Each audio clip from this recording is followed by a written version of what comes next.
So picture this. It's 2010 and primetime television is in its prime.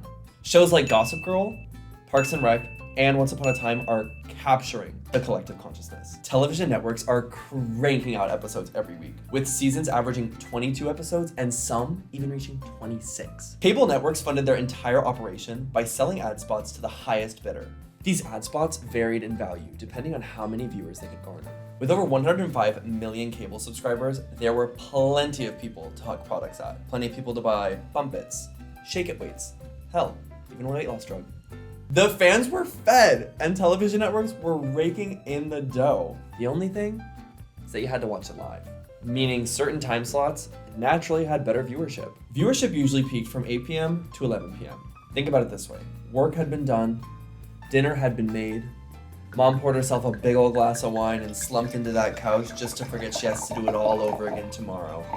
Or as the television industry calls it, prime time! This was the network's chance to show their best television, hoping to pull in as many viewers as possible and get those sweet, sweet ad dollars, baby. The queen of primetime at the time was Shonda Rhimes, a writer and television producer so spectacular that ABC let her monopolize an entire weeknight with 3 enthralling shows. Starting September 25th, 2014, Shondaland reigned supreme once a week. Grey's Anatomy and Scandal, already extremely successful shows, were airing their brand new seasons, each with over 20 episodes. The third and shortest running show was The New Kid on the Block, How to Get Away with Murder. It launched its series premiere with 15 episodes in its first season. Collectively, these 3 shows created 3 months worth of primetime television, with over 40 million people watching.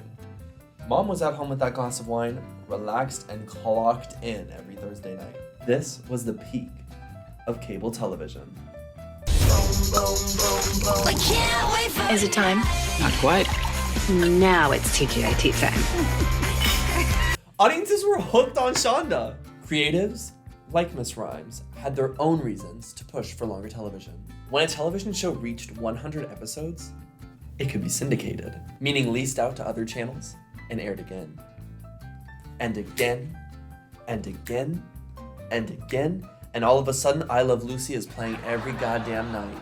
Syndication generated more income for the cast and crew in the form of residuals. Payments made to actors, writers, and other creatives long after their initial payment. To put it simply, every time Judge Judy airs, Judy gets a check. Residuals oftentimes formed a significant portion of income for creatives. With both networks and creatives incentivized to create longer television seasons, we started to get a little bit too much. A little bit crazy. Shows began to run as long as possible. For example, season 1 of Judge Judy, 200 episodes. Now that's a good Judy. Although longer formats certainly suited some types of television, like reality TV, some took it too far. There were many narrative dramas that stretched their storylines to hit 22 episodes. You don't recognize it, do you?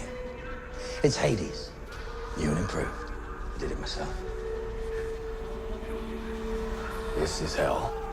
Networks operated on strict schedules to make sure there was something, anything, to show. Meaning sometimes creatives were forced to stretch their shows beyond their natural limits. Some shows ended up with so much filler that it left them looking botched and viewers wondering, what the hell did I just watch? Viewers couldn't skip ads, so they would skip large swaths of the season when storylines were unimportant, unresolved, and uninteresting. The bottom line is, longer does not mean better, but it does mean more ads to sell. Although these networks were certainly profitable, they were really just a house of cards built on ad revenue. What happens when that ad revenue, the foundation of a billion-dollar industry, is pulled away? Collapse.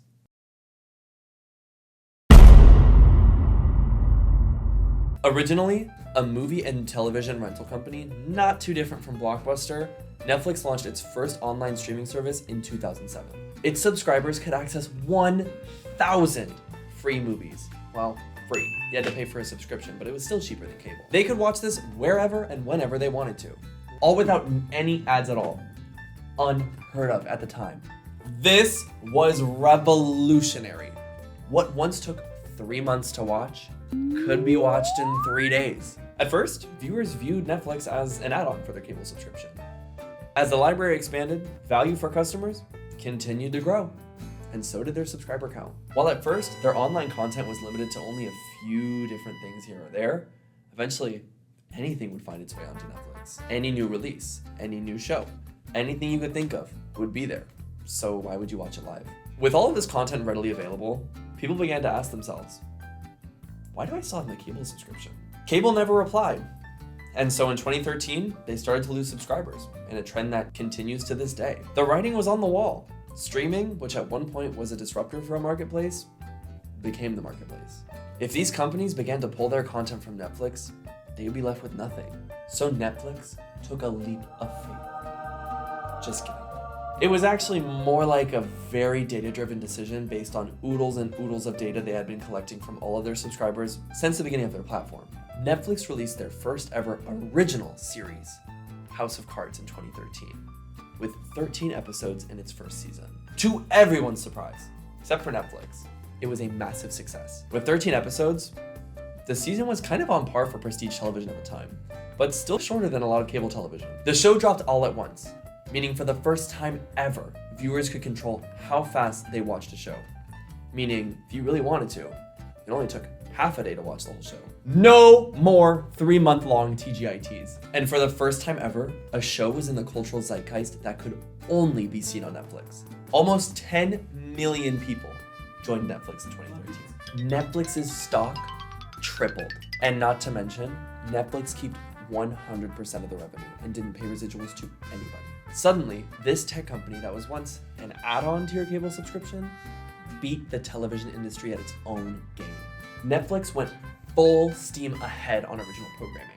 They started pulling creatives from all over network television. Shonda Rhimes herself worked with them to create Bridgerton and other very successful shows, all based on the data they were collecting from their subscribers. Data which these other companies didn't have. With top-tier talent on their side, streaming not only became comparable, it became preferable to cable television. This left traditional media companies with shrinking revenue and no other option but to try to beat Netflix at its own game.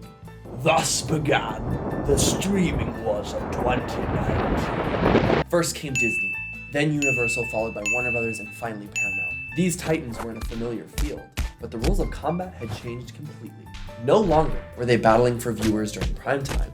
They were fighting to keep and convert subscribers, a task that proved exceptionally difficult. Netflix's data-driven approach stacked the deck against its competitors. All they had left in their arsenal was their existing IP. Universal reclaimed Parks and Rec and The Office for Peacock, and Disney came for its films and franchises to put on Disney+. But soon, the studios realized that old IP does not a streaming service make. To survive, these streaming services needed to build their own house of cards. So they poured money into new content. Some great and some forgettable, but all of it noticeably shorter. With some new releases as small as 6 episodes, something unheard of in the time of cable. This changed how traditional television was made too. The average series length dropped by 5 episodes since streaming began. The first and most obvious reason for this shift is that 22 episodes are way more expensive to produce than 10. And syndication also became irrelevant. Without the increased income from ads and no syndication, there's really not a reason to stretch a season for streaming. All of that filler can be dissolved. Their new goal was to attract subscribers at any cost. And it's a much safer bet to invest in multiple different smaller projects that could each attract a different type of audience versus one longer project that might only attract one. These old dogs and mouse were all learning new tricks. And they began to realize there's really just no point in producing longer television. Or is there? Abbott Elementary, which came out in 2021, 2 years after the start of the streaming wars, was massively successful. Bob Iger even reported in a quarterly earnings call that the show was split 50-50 in terms of viewership.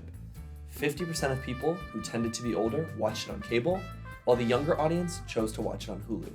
Wait, you mean to tell me the 22-episode season is not dead? Yeah, it's not. The same can be said for other genres that operate on the same premise of self-contained episodes, like procedural dramas. Procedural dramas, like Law & Order, and even the anchor of TGIT, Grey's Anatomy, can have longer seasons without any single episode feeling like filler. So while it might seem that the 22-episode season is dead on arrival if it's on a streaming service, Now, the format is determined by the content.